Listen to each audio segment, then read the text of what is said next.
Assalamualaikum warahmatullahi wabarakatuh.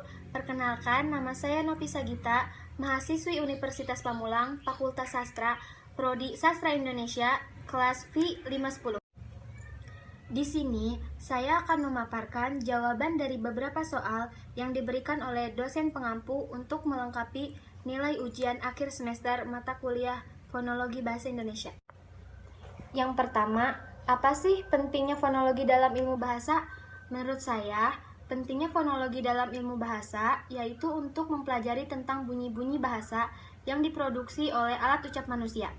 Fonologi sendiri secara harfiah berasal dari kata fon yang berarti bunyi dan logi yang berarti ilmu.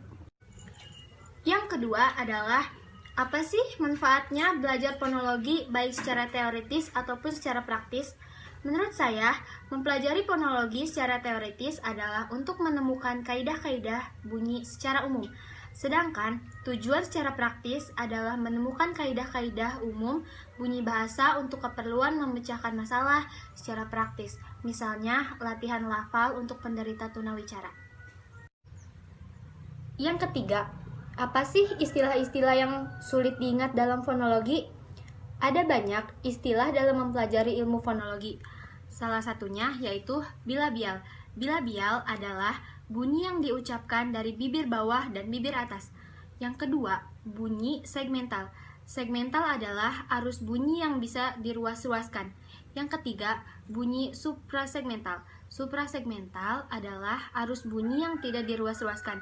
Dan masih banyak lagi istilah-istilah dalam ilmu fonologi. Yang keempat, hal-hal penting apa saja yang perlu dipahami dalam fonologi? Menurut saya, ada banyak hal-hal penting yang perlu dipahami dalam fonologi. Salah satunya, unsur penting ketika organ ucap manusia memproduksi bunyi atau fonem. Nah, di dalam itu ada 3 unsur, yaitu udara, artikulator, dan titik artikulasi.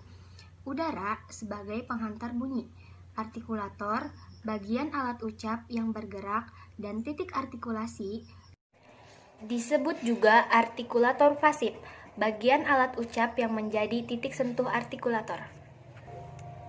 Selain itu, ada beberapa istilah lain yang berkaitan dengan fonologi, antara lain fona, fonem, vokal, dan konsonan.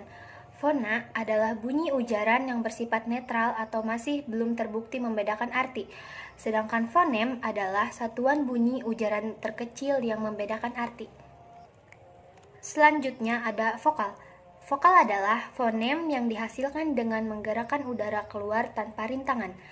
Dalam bahasa, khususnya bahasa Indonesia, terdapat huruf vokal. Huruf vokal merupakan huruf-huruf yang dapat berdiri tunggal dan menghasilkan bunyi sendiri. Huruf vokal terdiri dari A, I, U, dan O. Huruf vokal sering pula disebut huruf hidup. Yang terakhir ada konsonan.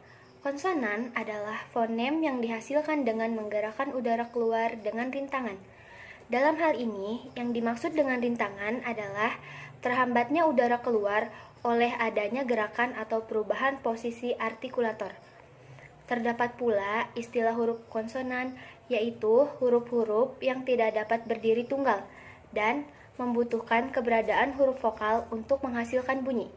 Huruf konsonan terdiri atas B, C, D, F, G, H, J, K, L, M, N, P, Q, R, S, T, V, W, X, Y, dan Z. Huruf konsonan sering pula disebut sebagai huruf mati. Yang terakhir, kesan dan pesannya belajar fonologi. Pokoknya buat kalian, belajar fonologi itu susah ya, sulit dimengerti. Jadi kalian tuh harus benar-benar fokus, benar-benar niat, karena emang sesusah itu, sulit dimengerti. Tapi kalau misalnya kalian udah paham, asik kok belajar kayak gini. Jadi cukup sekian video saya.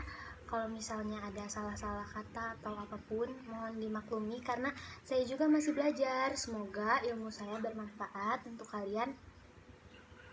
Jangan lupa like, comment, and subscribe. Wabillahi taufiq wal hidayah. Wassalamualaikum warahmatullahi wabarakatuh. Dadah.